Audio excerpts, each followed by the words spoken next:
Hola a todos, ¿qué tal? ¿Cómo están? Mi nombre es Iván y bueno, no, como todos sabemos, estamos en una emergencia mundial por esta pandemia del COVID-19.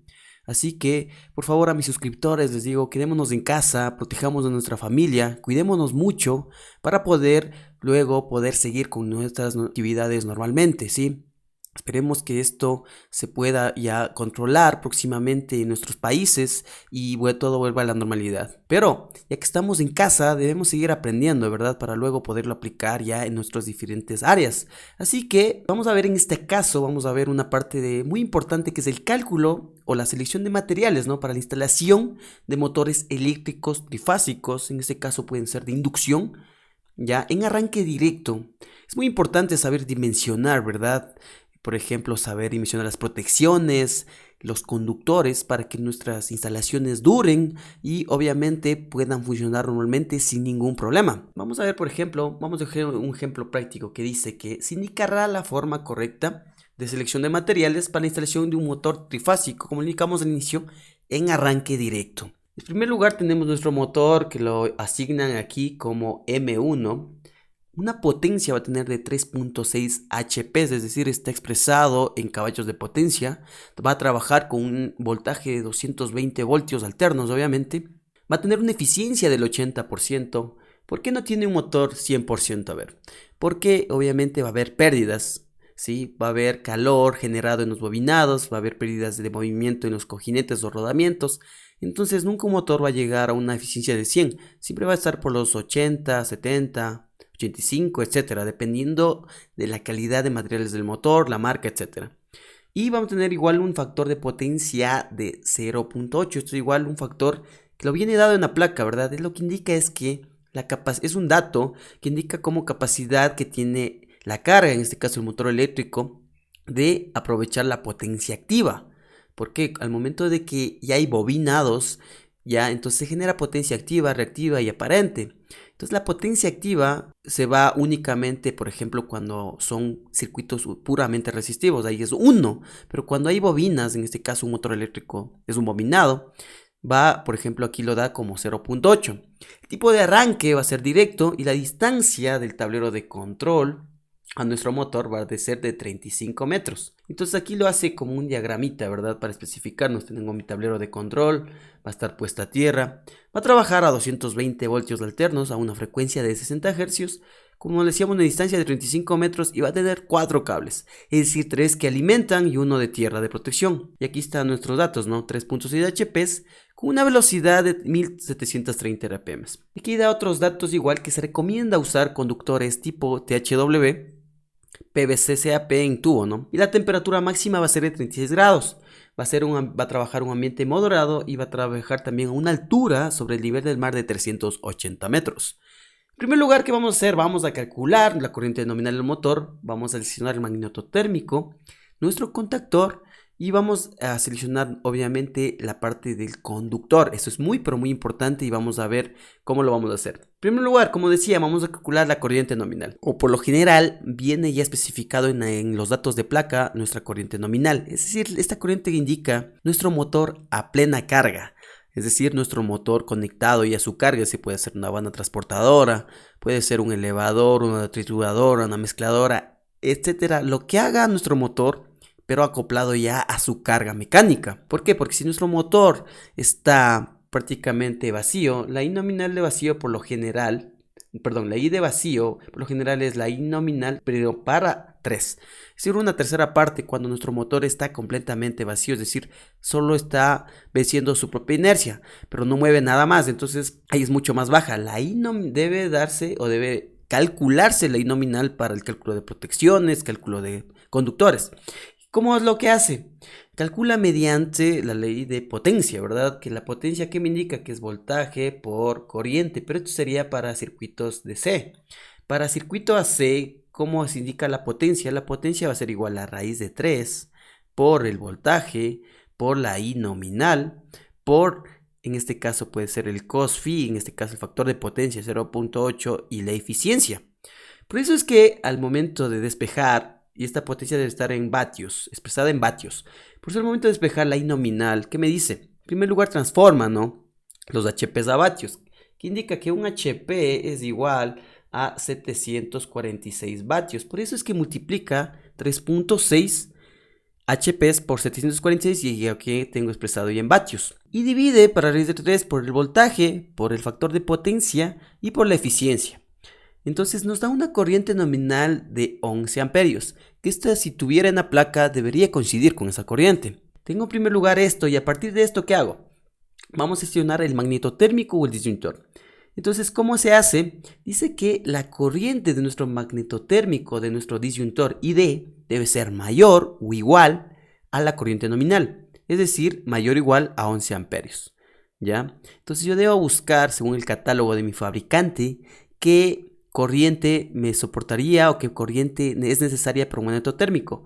Yo, por ejemplo, seleccionaría, no creo que haya de 11 amperios justos un magnetotérmico, entonces yo seleccionaría uno de 16 amperios. Este ya me protegería contra cortocircuitos y eventuales sobrecarga, ya, eventual, porque prácticamente esto me serviría para cortocircuitos, no para sobrecargas.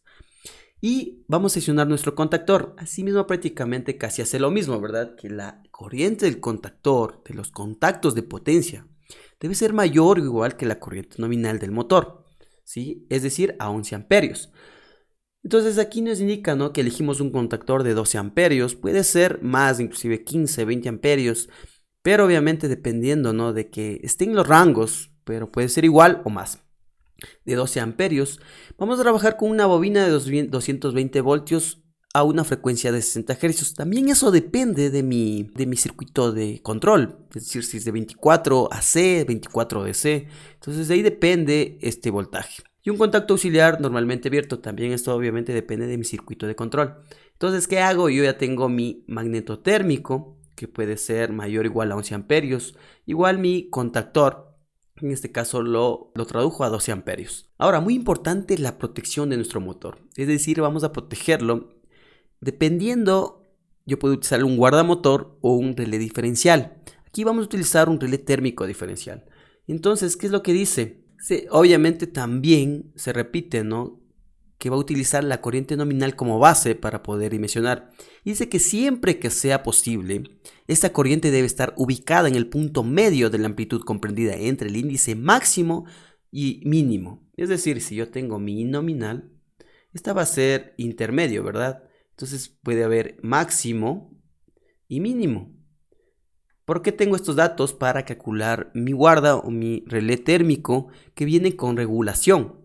Entonces aquí viene para acá, ¿no? Dice que la I mínima va a ser igual a la I nominal por 0.8 y eso se va a traducir a 8.8 amperios si mi nominal es de 11. Asimismo, máximo va a ser dividido para 0.8 y va a ser traducida a 13.76. Ahora, prácticamente de esas corrientes no va a haber idénticas un relé térmico o un guardamotor, así que debemos irnos, ¿no?, a los catálogos, ya sea de nuestra marca preferida, puede ser Siemens, WEG, Schneider, Telemecanic, etc. Vamos a ver nuestro relé térmico, en este caso un guardamotor también, que vamos a ver que, por ejemplo, hay un normalizado de 9 a 13 amperios, que prácticamente se rigen o están parecidos a la de acá, y también tienen la corriente nominal en su regulación, que sería de 11 amperios, entonces prácticamente estaría perfecto para nuestro motor. Esa sería nuestra protección. Ahora dice la selección de conductores de alimentación del tablero al motor. Dice, para seleccionar los conductores se recomienda aplicar dos métodos, por capacidad de corriente y por caída de tensión. Entonces, ¿qué nos indica? Que del tablero del motor al tablero del control irán 4 conductores. 3 conductores de alimentación y 1 de protección. De igual sección, la sección mínima permitida para fuerza motriz es un conductor 14 AWG. ¿Qué indica esto? Que si yo tengo un motor, por más bajo de potencia que tenga y consuma mucho menos corriente, debe por norma utilizarse el mínimo ya de 14 AWG, no menos, es decir, no 16 o 18, etc. Mínimo 14, ¿sí? Es decir, que va a tener un área de sección de 2.08 milímetros cuadrados. Ahora, cálculo por la capacidad de corriente. Vamos a ver la tabla número 1. Bueno, la tabla número 1 lo he puesto acá. Y vámonos a la parte que nos indicaba por 14 AWG, ¿verdad? Porque necesitamos del mínimo. Y tenemos nuestro cable, ¿verdad? Que es el THW. 14 AWG va a ser el amperaje soportado de este cable, va a ser de 15 amperios. Entonces, ¿qué nos indica aquí?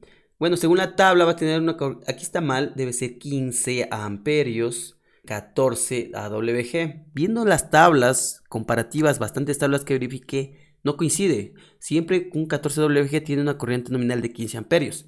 Pero aquí es donde viene una parte de factor de corrección de temperatura y agrupamiento de conductores en tubo. Esto es muy importante. ¿Por qué? Depende de la temperatura, podría decirse, dónde va a trabajar mi motor, el estado, ¿verdad? La humedad, etcétera. Pero aquí en este caso vamos a la temperatura y el agrupamiento de conductores de un tubo. Es decir, si yo tengo aquí mi tubería, no es lo mismo mi capacidad de corriente y solo pasa un tubo, si ya pasan dos, si pasan tres. Entonces ahí se aplica dos tablas. Uno sería por temperatura y otro por agrupamiento de conductores. Entonces vamos a hacer con nuestra corriente que nos salió, ¿verdad? 15 amperios. Vamos a utilizar 15, ¿verdad? 15. Ahora, ¿cómo sacamos este valor de 0.88? Es muy fácil. Nos vamos a la parte de aquí, esta tabla de aquí. Y aquí nos indica, ¿no?, los diferentes, por decirse, el factor de temperatura nominal del conductor. Entonces ahí nos da los datos de los tipos de cable que pueden soportar ciertas temperaturas. Por ejemplo, tenemos el TWF, perdón, etcétera. Entonces, todo esto, ¿qué pasa? Tienen diferentes tipos de cable. Entonces, el que nos interesa, ¿cuál es? El THW, es decir, el que me va a soportar máximo 75 grados centígrados. Entonces, aquí sería, por ejemplo, este valor de aquí, este valor de aquí, este de acá, de acá, de acá, de acá, ¿sí? Y aquí nos vamos a nuestra temperatura. Nuestra temperatura era de 36 grados. Tengo THW, tengo 36 grados, de 36 a 40. Entonces, ¿cuál es mi factor de corrección? Es 0.88. Por eso es que aquí se le puede colocar 0.88. Ahora, por 0.8, ¿de dónde sale esa parte de aquí? Número de conductores portadores, viene de la tabla 3, número de conductores portadores de corriente. Vamos a ver que tenemos un mínimo, ¿no?, de 4 a 6, es decir, ya lo mínimo de aquí, porque tenemos 4, tenemos 3 conductores portadores de corriente, pero a la final el mínimo es 0.8, porque si hubiera más, va bajando, ¿verdad? Entonces 0.8, de aquí sale, por eso es 80%, por eso es 0.8, pero esto nos va a dar, ¿cuánto nos da? 10.56 amperios. ¿Qué quiere decir? Y nuestra nominal es de 11, ¿verdad? Con este cable, con el 14 AWG, no me sirve. Entonces yo debo subirme al que le sigue, que es el 12 AWG, y este sí tiene con THW 20 amperios. Entonces ahí sí yo me aseguro de que ese cable va a funcionar correctamente. Porque ¿qué pasa si yo le ponía de 14? Vemos que ya, si yo aplico el factor de temperatura, si aplico el factor de número de conductores de un ducto, la corriente nominal, o sea, la capacidad de corriente de ese cable va a bajar a menos de la corriente nominal, y eso ya es peligroso, no me va a funcionar. Entonces yo debo subir la sección al que le sigue, ¿verdad? Al 12 AWG. Entonces yo necesito un 12 AWG. Pero también esta parte de la corriente, en este caso sería, entonces equivaldría a 20 amperios, ¿verdad? Que me soportaría este cable. Pero esta parte también dice que debe coincidir o debe regirse también con la parte de caída de tensión. Aquí es donde viene la distancia, ¿verdad? La distancia, la sección del conductor. Y aquí es donde nos vamos a verificar. La caída de tensión máxima permitida es del 3% de la línea de tensión. Y aquí vamos a verificar. ¿Dónde? Vamos a ver. Tenemos esta ecuación, ¿no?, donde S va a ser la sección del conductor en milímetros cuadrados, la sumatoria de corrientes en amperios, L, longitud de la instalación, es decir, la distancia, cos phi, factor de potencia, caída de tensión y la tensión de línea en voltios. Entonces lo que necesitamos es esta, y aquí despeja, ¿verdad? Entonces aquí hay una constante, se multiplica, ¿no? Entonces prácticamente multiplica por 11, por 35, que en este caso sería la distancia, por 0.8, por 3.31 que estamos utilizando, en este caso sería ya utilizando el 12 que utilizamos, ¿verdad? Entonces ya sube ¿cómo se llama?, la sección, sería 3.31 milímetros cuadrados, y hacemos el cálculo. Entonces la caída de tensión aquí vemos sale 1.3%, y eso es menor que 3%, es decir, está en el rango correcto. ¿Qué pasaba si yo colocaba la parte de sección aquí para un cable número 14? También la caída de tensión no iba a funcionar. Entonces debe coincidir ya sea el calibre de mi cable con la caída de tensión que esté ok para que el sistema pueda funcionar, ¿ya? Eso sería la parte, ¿no? De cómo calculamos. Entonces, ¿qué vimos? La parte de cálculo de la corriente nominal de mi motor. Si no me la dan, en base a eso ya debo verificar la parte de mi protección magnetotérmica, contactor, relé térmico o guardamotor y obviamente mi cable. Entonces, eso depende por el cálculo igual de la corriente, por los valores, ¿no? Por los factores de corrección de temperatura y agrupamiento de conductores y por el cálculo que también debe regirse el cálculo de caída de tensión. Entonces, con todos esos datos, yo ya puedo tener y hacer una instalación eléctrica bien hecha, bien dimensionada. Eso sería todo por en esta ocasión. Si les gustó este video, por favor, denle like. Si no les gustó, denle dislike. Pueden decirnos en qué podemos mejorar. Además, subimos un curso en la plataforma Udemy, que es una plataforma de cursos virtuales, acerca de la lectura de planos eléctricos industriales. Sabemos que tenemos en esta sección de YouTube una sección dedicada a eso, pero en este curso ya hemos andado mucho más, ¿sí? Vemos desde lo más básico hasta leemos un plano eléctrico industrial real, totalmente de 30 páginas explicando parte por parte, y obviamente vamos a seguir subiendo ahí otros planos más. Así que por favor, si desean apoyarnos, pueden adquirir el curso, ¿sí? Y tendrán también más beneficios que lo iremos viendo más adelante. Mi nombre es Iván. Somos de la Matic y nos vemos en la próxima.